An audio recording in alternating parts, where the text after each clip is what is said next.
നമ്മൾ സാധാരണ സക്കാത്ത് സക്കാത്ത് എന്ന് പറയില്ലേ, എല്ലാ മതങ്ങളിലും ഉണ്ട് സക്കാത്ത്, പേര് വേറെയാണെന്നുള്ളൂ. ക്രിസ്ത്യാനിറ്റിയില് ദശാംശം എന്നാണ് പറയാ, ഹൈന്ദവ ധർമ്മത്തിൽ ദാനം ധർമ്മം എന്നൊക്കെ തന്നെയാണ് പറയാ, ഇസ്ലാമിലെ സക്കാത്ത് എന്ന് പറയും. എന്താ കാര്യം എന്താണ്? നമുക്ക് പഠിച്ചോ തന്നെ എന്താണോ അതിന്ന് കുറച്ച് നമ്മുടേതല്ല. എന്റെ സമ്പത്ത് ഞാൻ അധ്വാനിച്ചുണ്ടാക്കിയെന്നായിരിക്കും, പക്ഷെ അതിൽ നിന്ന് ഒരംശം എന്റേതല്ല. ആ അംശം ഞാൻ മറ്റുള്ളവർക്ക് കൊടുത്തിട്ടില്ലെങ്കിൽ എന്റെ മുഴുവൻ സമ്പത്തും കേടുവരും. എന്നാൽ അതിൽ നിന്ന് ഒരംശം ഞാൻ മറ്റുള്ളവർക്ക് കൊടുത്താൽ അത് മാത്രമേ പോവുള്ളൂ. അത് കൊടുത്തിട്ടില്ലെങ്കിലോ ഇത് മൊത്തം എനിക്ക് നഷ്ടപ്പെടുകയാണ് ചെയ്യുന്നത്. അതാണ് സക്കാത്ത് എന്ന് പറയുന്നത്. ഒരു കക്കരി നമ്മൾ എടുത്തിട്ട് അതിനെ 10 കഷ്ണാക്കിയിട്ട് ആ 10 കഷ്ണത്തിൽ നിന്ന് ഒരു കഷ്ണം എടുത്തിട്ട് അതിനെ 4 കഷ്ണാക്കിയാൽ ആ 4 കഷ്ണത്തിൽ നിന്ന് ഒരു കഷ്ണം എത്ര ചെറുതായിരിക്കും? അതാണ് 2.5% എന്ന് പറയുന്നത്.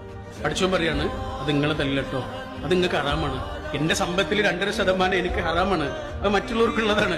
അത് ഞാൻ കൊടുത്താൽ അത് മാത്രമേ പോവുള്ളൂ. അത് കൊടുത്തിട്ടില്ലെങ്കിലോ എന്റെ മുഴുവൻ സമ്പത്തും കേടുവരും. ചോദ്യം അതല്ല, ഇത് സമ്പത്തിന് മാത്രമേ ഉള്ളൂ എന്നുള്ളതാണ്. പൈസക്ക് മാത്രമേ ഉള്ളൂ സക്കാത്ത്. സക്കാത്ത് എന്നൊരു വാക്ക് പറഞ്ഞിട്ടില്ല എന്നേ ഉള്ളൂ. എല്ലാത്തിനും സക്കാത്തുണ്ട്. നമ്മുടെ സമയത്തിന് സക്കാത്തുണ്ട്. നമുക്ക് എന്തെല്ലാം കാര്യങ്ങളുണ്ട്,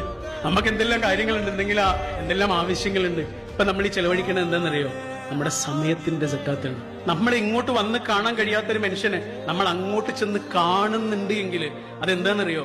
നമ്മുടെ സമയത്തിന്റെയും ആരോഗ്യത്തിന്റെയും കണ്ണിന്റെയും സക്കാത്താണ്. നാവറുക്കപ്പെട്ട ഒരു മനുഷ്യന് വേണ്ടി നമ്മൾ സംസാരിക്കുന്നുണ്ട് എങ്കിൽ അത് നമ്മുടെ നാവിന്റെ സക്കാത്താണ്. കണ്ണ് കാണാത്തൊരു മനുഷ്യനെ നമ്മളിങ്ങനെ കൈപിടിച്ച് തോളിൽ പിടിച്ച് നടക്കാൻ സഹായിക്കുന്നുണ്ട് എങ്കിൽ അതെന്താണെന്നറിയോ? നമ്മുടെ ആരോഗ്യത്തിന്റെ സക്കാത്ത്. എന്റെ ഈ കൈ എനിക്കിങ്ങനെ ചലിപ്പിക്കാൻ കഴിയുന്നുണ്ട് എങ്കിൽ ഇത് ചെയ്യാൻ കഴിയാത്ത പരകോടി മനുഷ്യന്മാരുണ്ട്. ആ മനുഷ്യരിൽ ഏതെങ്കിലും ഒരു മനുഷ്യന് എന്റെ ഈ കൈ ഉപയോഗപ്പെടുന്നുണ്ട് എങ്കിൽ അതാണ് എന്റെ കൈയിന്റെ സക്കാത്ത്. എന്റെ സമ്പത്തിന് സക്കാത്തുണ്ട്, എന്റെ കയ്യിന് സക്കാത്തുണ്ട്, എന്റെ കണ്ണിന് സക്കാത്തുണ്ട്, എന്റെ ആരോഗ്യത്തിന് സക്കാത്തുണ്ട്, എന്റെ അറിവിന് സക്കാത്തുണ്ട്, എന്റെ സമയത്തിന് സക്കാത്തുണ്ട് എന്നുള്ളൊരു ബോധമല്ലേ? ആ ബോധമാണ് ഒരാളെ മീനിങ് ഫുൾ എക്സിസ്റ്റൻസിലേക്ക് കൊണ്ടുപോകുന്നത്.